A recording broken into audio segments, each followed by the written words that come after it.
এক ভাই জানতে চেয়েছেন নবীজি গায়েব জানেন কিনা। এর উত্তরটি আমরা কোরআন থেকে জানার চেষ্টা করব। আল্লাহর রাসূলের গায়েব জানার ব্যাপারে দেখি কোরআন আমাদের কি বলে। আল্লাহর রাসূল গায়েব জানতেন কি জানতেন না। পবিত্র কোরআনে সূরাতুল আনআমের ৫০ নং আয়াতে আল্লাহ রাব্বুল আলামিন বলেছেন, কুল, হে নবী, আপনি মানুষদেরকে বলে দিন, লা আকুলু লাকুম ইনদি খাযাইনুল্লাহ, যে আমি তোমাদেরকে বলি না যে আমার কাছে ধনভাণ্ডার রয়েছে, ওয়ালা আলামুল গায়ব, এবং আমি তোমাদেরকে এটাও বলি না যে আমি গায়েবের বিষয় সম্পর্কে অবগত রয়েছি।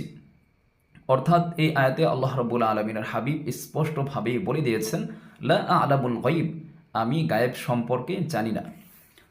পবিত্র কোরআনে সূরাতুল আনআমের ৫৯ নং আয়াতে আল্লাহ রাব্বুল আলামিন বলেন, ওয়াইনদাহু মাফাতিহুল গায়বি লা ইয়ালামুহা ইল্লাহু আই ইল্লাল্লাহ। আল্লাহ রাব্বুল আলামিন এই আয়াতের মধ্যে বলতেছেন যে গায়েবের চাবিকাঠি একমাত্র আমি আল্লাহর কাছে রয়েছে, আমি আল্লাহ ছাড়া অন্য কারো কাছে এই গায়েবের চাবিকাঠি নেই। পবিত্র কোরআনের সূরাতুল আরাফের ১৮৮ নং আয়াতের মধ্যে এসেছে, ওয়ালাউ কুনতু আ'লামুল গায়বা লাস্তাকসারতু মিনাল খায়র। আল্লাহ রাসূল বলেন, কুনতু আ'লামুল গায়ব, যে আমি যদি গায়েব সম্পর্কে জানতাম, লাস্তাকসারতু মিনাল খায়র, তাহলে আমি অবশ্যই অনেক কল্যাণ লাভ করতে পারতাম।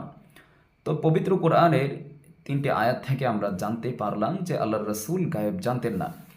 এবার আমরা আল্লাহর রাসূলের কিছু হাদিস, তার জীবনের কিছু ঘটনা যদি সামনে আনি, তাহলে আরও বুঝতে পারি তিনি যে গায়েব জানতেন না, এই ব্যাপারটা আমাদের আরেকটু ক্লিয়ার হবে। ইফকের ঘটনা সম্পর্কে আমরা অনেকেই অবগত আছি।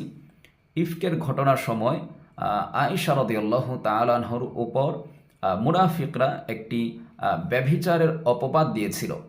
তো আল্লাহ রাসূল কিন্তু সেই ঘটনাটিকে বিশ্বাস করে আল্লাহ রাসূল মনঃক্ষুণ্ণ হয়ে আল্লাহ রাসূলের ঘর থেকে আয়েশা রাদিয়াল্লাহু তাআলা আনহাকে সাইয়েদেনা আবু বকর রাদিয়াল্লাহু তাআলা আনহুর ঘরে পাঠিয়ে দিয়েছিলেন।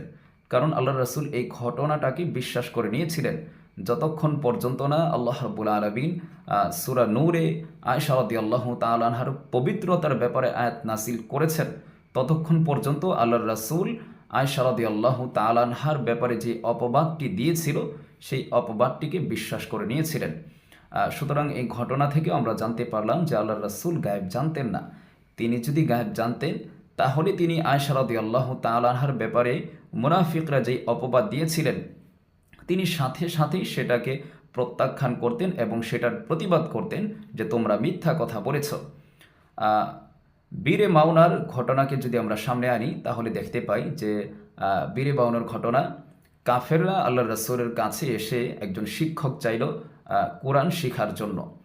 তখন রাসূলুল্লাহ সাল্লাল্লাহু আলাইহি ওয়াসাল্লাম মুনজির বিন আমির রাদিয়াল্লাহু তাআলা আনহুকে আমির বানিয়ে ৭০ জন ক্বারি সাহাবীকে তাদের কাছে পাঠিয়েছিল কোরআনের শিক্ষাদান করার জন্য। কিন্তু তারা একজন বাদে বাকি ৬৯ জনকেই শহীদ করে ফেলেছিল। তো দেখুন, আল্লাহর রাসূল বীরে মাউনার এই ঘটনা যে ঘটবে, আল্লাহর রাসূল কিন্তু জানতেন না যে এখানে আমার সাহাবীদেরকে পাঠালে তাদের সবাইকে শহীদ করে ফেলবে। আল্লাহর রাসূল কিন্তু জানতেন না। যদি জানতেন তিনি, তাহলে কিন্তু তিনি তার কলিজার টুকরা সাহাবীদেরকে সেখানে পাঠাতেন না।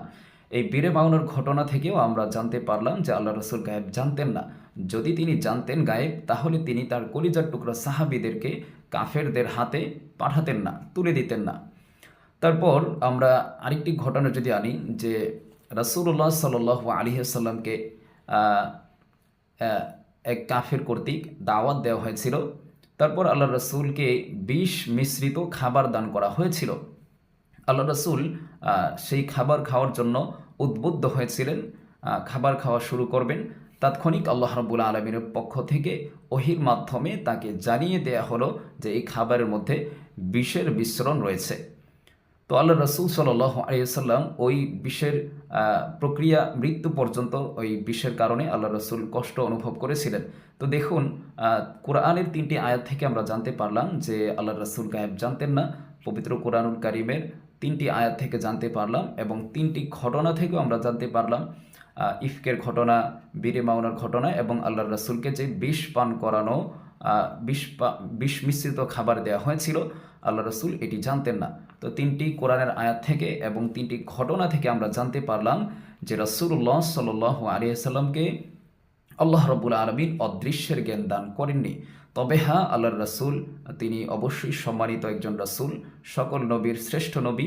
তাকে আল্লাহ রব্বুল আলমিন যে সকল বিষয় সম্পর্কে অবগত করেছিলেন, তিনি সে সকল বিষয় সম্পর্কে জেনেছেন।